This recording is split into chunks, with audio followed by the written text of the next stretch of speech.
এই লোকটি নিজে গ্লাসটি তুলল, ধীরে ধীরে সেটাকে ঘোরাতে লাগলো, আর সাধারণ পানি হঠাৎ রেড ওয়াইনে বদলে গেল। কিন্তু সে কোনো জাদুকর ছিল না।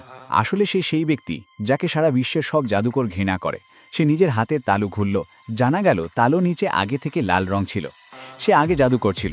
সে মনে করত জাদু দেখিয়ে টাকা কামানো খুবই ধীরগতির, তাই সে জাদুকরদের রহস্য উন্মোচন করত। তাই তাকে ম্যাজিক ব্রেকার বলা হতো। তার বিশ্বাস ছিল মানুষ জাদু থেকে ধোঁকা খাওয়ার চেয়ে জাদুর আসল রহস্য উন্মোচন করতে বেশি আগ্রহী। কিছুদিন পর সে একটি বড় ম্যাজিক শোতে যায় এবং ক্যামেরা দিয়ে শো রেকর্ড করা শুরু করে। মঞ্চে উপস্থিত জাদুকর দর্শকদের কাছ থেকে 3টি র্যান্ডম সংখ্যা বেছে নিতে বলল এবং এক লাকি দর্শককে মঞ্চে ডেকে নিল। এবার যাকে বেছে নেওয়া হলো সে ছিল অ্যালেন, ফ্রান্স থেকে আসা, আর তার টাকা রাখা ছিল একটি ফরাসি ব্যাংকে। সে বলল এবার তারা লাস ভেগাস থেকে সরাসরি প্যারিস ব্যাংকে যাবে।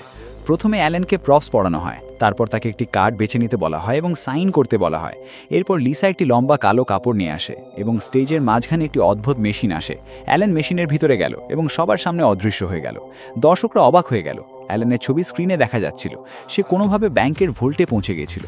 জাদুকর মাইকের নির্দেশে অ্যালেন ধীরে ধীরে সেই প্ল্যাটফর্মে পৌঁছালো যেখানে $30 মিলিয়ন নগদ টাকা রাখা ছিল। সে সেই কার্ডটি বের করলো, যাতে তার সাইন ছিল, সেটাকে শোয়ের টিকিটের মুড়ে টাকার স্তূপের ফাঁকে ছুড়ে দিল। ঠিক সেই মুহূর্তে প্যারিস ব্যাংকের গার্ড আর ম্যানেজার সেখানে পৌঁছে গেল।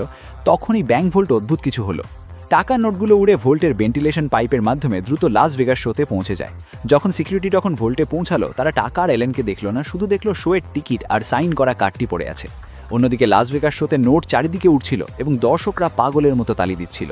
এই ব্যাংক ডাকাতি জাদু ইন্টারন্যাশনাল FBI-এরও নজর কেড়ে নিল। পুলিশ 4 জন জাদুকরকে গ্রেপ্তার করল, কিন্তু আদালত তাদের দোষী প্রমাণ করতে পারল না, কারণ সেদিন রাতের হাজার হাজার দর্শক সাক্ষ্য দিতে প্রস্তুত ছিল যে জাদুকরেরা পুরো শোটাই সবার সামনে করেছিল। তাই পুলিশকে বাধ্য হয়ে তাদেরকে ছেড়ে দিতে হলো।